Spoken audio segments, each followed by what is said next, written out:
So, for what people hear, what do you think they retain about a day after hearing it? Just shout out, what are some of the...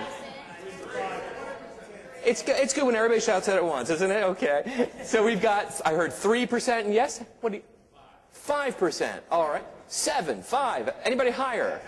10. Do I hear 20? 20.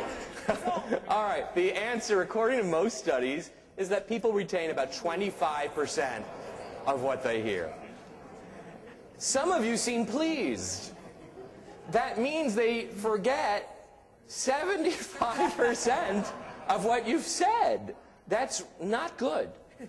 Now, I used to teach at a school called Oglethorpe University in Atlanta. And when I taught there, I used to just skirt over that number saying, well, it's relatively easy to get people to hear you, so let's move on.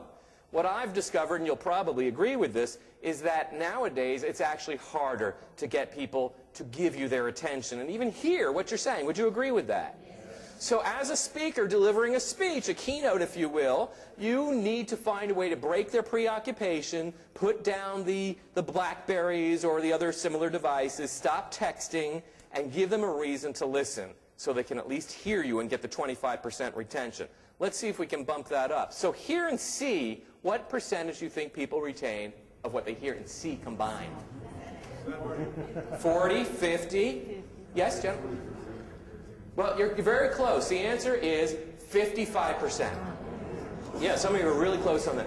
So people will retain more than twice what they would retain if they just hear the information. So if you just give a laundry list of points, for example, and hope they're going to stick, they're not going to, not very well. So your goal as a speaker is to make it so they see it. Now, one way is obviously to have some type of PowerPoint, some type of slide, and that's certainly a good way. Some people do it well, some people don't. You know who you are. Okay. So, the ones laughing need to work on it. All right, so we need to find a way to get your presentations to be visual, and that could be through the use of PowerPoint slides. It could be other type of visual aids, a prop, for example. It could also be by getting people to see what you're talking about in their mind's eye.